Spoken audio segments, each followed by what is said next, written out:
আপনাকে আল্লাহর জন্য ভালোবাসি, বেয়াদবি মাফ করবেন। আপনারা আমাদের রত্ন। আমাদের দেশের কোনো প্রোগ্রামে দাওয়াত দিলে আপনারা গ্রহণ করেন না, কিন্তু বাইরের দেশের প্রোগ্রামে অংশগ্রহণ করেন। এই বিষয়গুলো আমাদের দিলে কষ্ট দেয়।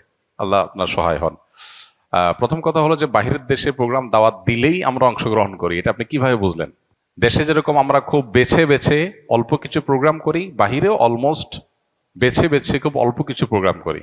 বহু দেশে বহু প্রোগ্রামের জন্য আমাদের কাছে আবেদন করা হয়। একটা দেশে হয়তো 20টা জায়গা থেকে আবেদন আসছে, সেখানে একটা জায়গায় হয়তো আমরা যাই। 10টা দেশ থেকে আবেদন আসছে, সেখান থেকে বাছাই করে হয়তো 2টা বা 3টা দেশে আমরা যাই, বাকিগুলো আমরা বাদ দেই। আমাদের কিছু ক্রাইটেরিয়া আছে, যে ক্রাইটেরিয়াগুলোকে আমরা মেপে মেপে চলার চেষ্টা করি। আর এর বাইরে আরেকটা ইস্যু আছে, সেটা হলো যে আমাদের দেশে গতানুগতিক মাহফিলের যে ফিল্ড, এই ফিল্ডে আমরা একসময় দাওয়াতি কাজ করেছি আলহামদুলিল্লাহ, কিন্তু পরবর্তীতে দেখা যায় যে এই ফিল্ডে আমরা যে কোয়ালিটির দাওয়াতি কাজ চাই, ওই কোয়ালিটির দাওয়াতি কাজ মেনটেন করা কঠিন হয়। সেজন্য আমরা ইনডোরে প্রোগ্রাম করার চিন্তায় আসছি। এই গত 1 মাসে অন্তত 7 থেকে 8টা প্রোগ্রাম করেছি ইনডোরে সব।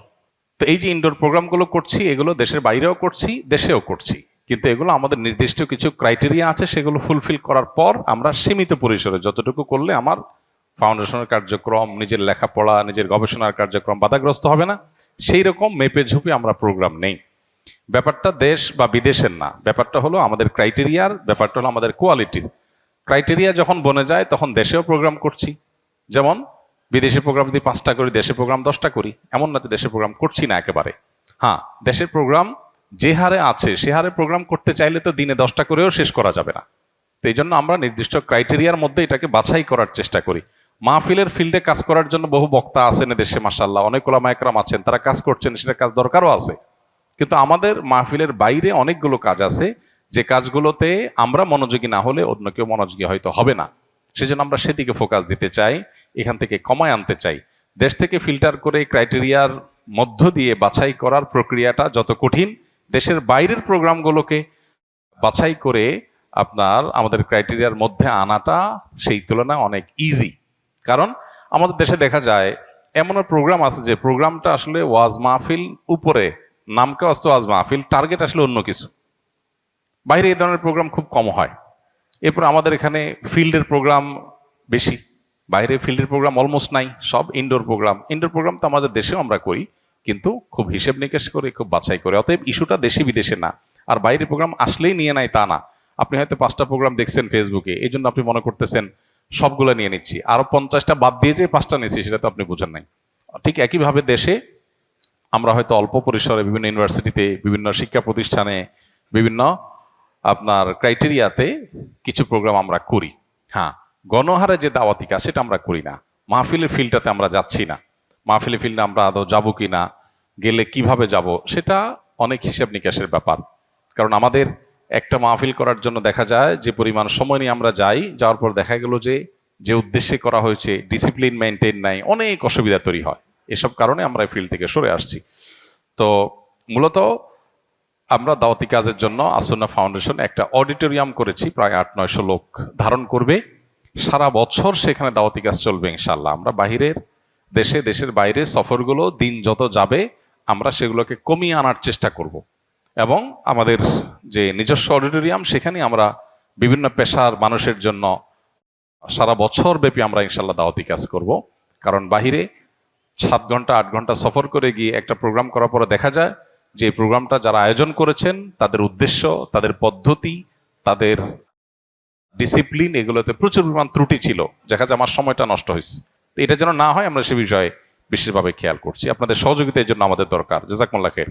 আমি প্রতিদিনের আমল সমূহ জানতে চাই, প্রতিদিন বার হিসাবে আলাদা কোনো আমল আছে কিনা।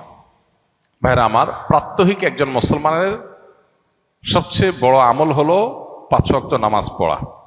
পুরুষ জামাতের সাথে, মহিলা নিজের ঘরে খুব ধীরস্থিরতার সাথে সুন্দরভাবে খুশুখুজুর সাথে নামাজটা পড়া। দ্বিতীয়ত হলো তার আয় উপার্জন হালাল করা, কোনো প্রকার হারামের ধারে কাছে না যাওয়া। যত কষ্ট হয় হোক, যত স্যাক্রিফাইস করা লাগে লাগুক, তারপরেও সে হালাল উপার্জন করবে, হারামের ধারে কাছে যাবে না। তৃতীয়ত, একজন মুসলমান লক্ষ্য রাখবে যে তার প্রাত্যহিক আমলের মধ্যে কোনো মানুষের অধিকার যেন খর্ব না হয়, কারোর যেন অধিকার নষ্ট না হয়, সবার প্রাপ্য যেন পরিশোধ করা হয়। এই ব্যাপারটা তিনি সযত্নে খেয়াল রাখবেন। এর পাশাপাশি তিনি লক্ষ্য রাখবেন তার দ্বারা কোরআন হাদিসে যে সমস্ত নিষেধাজ্ঞা আছে, যেমন চোখের গুনাহ, মুখ দিয়ে মানুষের কষ্টের কারণ হওয়া, অন্তরে কার প্রতি হিংসা রাখা, আরো যত গুনাহ আছে এগুলো থেকে বেঁচে থাকা। এরপরে হলো নফল আমল। আমাদের দেশে সাধারণত মানুষ মনে করে নফল আমলটা সবচেয়ে গুরুত্বপূর্ণ। এই জন্য আমল বলতে মানুষ মনে করে যে ভাই সারাদিন সকালে কি আমল করব, দুপুরে কি আমল করব, সন্ধ্যায় কি আমল করব, কোন জিকির, কোন দোয়া পড়বো, কোনটা কতবার পড়বো, এগুলো নিয়ে আমাদের কৌতূহলের শেষ নাই।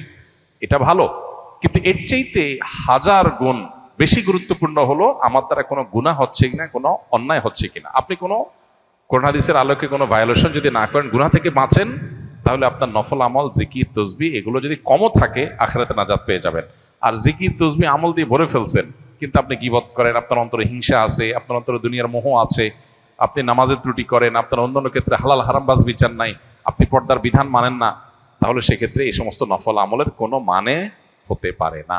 এই জন্য দৈনন্দিন আমল বলতে আমরা এই মৌলিক বিষয়গুলো, ৫ ওয়াক্ত নামাজ ঠিকঠাক মতো পড়া, হালাল হারাম উপার্জনের ক্ষেত্রে 100% মেনটেন করার চেষ্টা করা, এবং তার পাশাপাশি অন্য যে সমস্ত বান্দার হক আছে, মানুষের অধিকার আছে, আচরণগত সব বিষয়ে মানুষের অধিকারগুলো ঠিকঠাক দেওয়া, কারোর অধিকার নষ্ট না করা, আর জেনারেলি আল্লাহর সকল গুনাহ থেকে, সকল নিষিদ্ধ বিষয় থেকে বেঁচে থাকার চেষ্টা করা। 5 নম্বর হলো নফল আমল, সকাল সন্ধ্যার দোয়া, কোরআন তেলাওয়াত, জিকির, আজকার, তাসবিহ এগুলোর সাধ্য অনুযায়ী বেশি বেশি পরিমাণে করা। তাহলে এই যে গুরুত্বের বিচারে কোনটা আগে কোনটা পরে, এই প্রায়োরিটিটা আমরা অনেক সময় বুঝি না। না বোঝার কারণে কম গুরুত্বপূর্ণ বিষয়ে অনেক বেশি সময় দেই, আবার গুরুত্বপূর্ণ বিষয়ে একেবারেই বেমালক ভুলে যাই। তো এই জিনিসটা আমাদের খেয়াল করা দরকার। মোহতারাম, আমি নাহবীর জামাতের একজন তালিবুল ইলম। আমার জানার বিষয় হলো জনকল্যাণমূলক কাজের সদিচ্ছা থেকে অনেকেই চায় আসন্না ফাউন্ডেশনের মতো প্রতিষ্ঠান প্রতিষ্ঠা করতে। এরূপ চায়, সামগ্রিকভাবে তার মধ্যে কি কি যোগ্যতা থাকা প্রয়োজন, এখন থেকেই আমার কি কি ধরনের জীবন আদর্শ অনুসরণ করা উচিত। যেহেতু নাহবীর পড়েন আপনি, আপনার এখন কাজ হলো সারাদিন শুধুমাত্র নাউজের উপর গর্দান টানা, এবং আপনার কাজ হলো শুধুমাত্র কিতাবপত্র পড়া।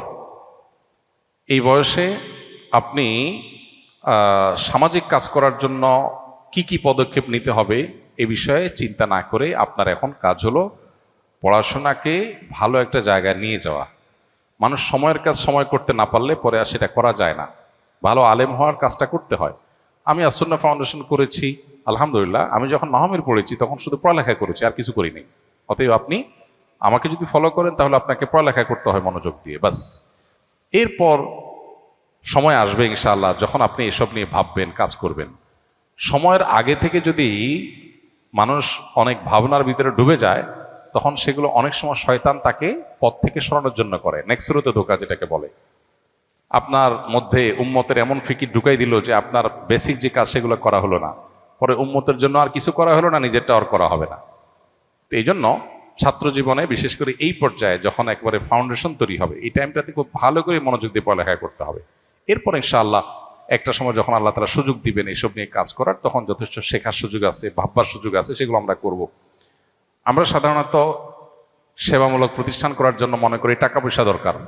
সেবামূলক প্রতিষ্ঠান করার জন্য দরকার মানসিকতা, আন্তরিকতা, এখলাস এবং প্রচেষ্টা। এরপর টাকা পয়সা যখন যেটা দরকার হয়, আল্লাহ তাআলা যতটুকু ব্যবস্থা করবে আমি ততটুকু করব। ব্যবস্থা না করলে আল্লাহ তাআলা করবো না। টাকা পয়সার উপরে নির্ভর করে একজন মুসলমানের কোনো চ্যারিটি হতে পারে না। অনেক কাজ আছে যে কাজের জন্য টাকার দরকার নাই। আপনার এলাকাতে রাস্তাঘাটগুলো পরিষ্কার করা, এটার জন্য টাকার দরকার নেই, বা খুব বেশি টাকার দরকার নেই। এটা চাইলে আমরা উদ্যোগ নিলে করতে পারি। তো এই কাজগুলো যখন মানুষ করা শুরু করে দেয়, আল্লাহ তাআলা তাকে বাকি কাজের ব্যবস্থা এমনিই করে দেন।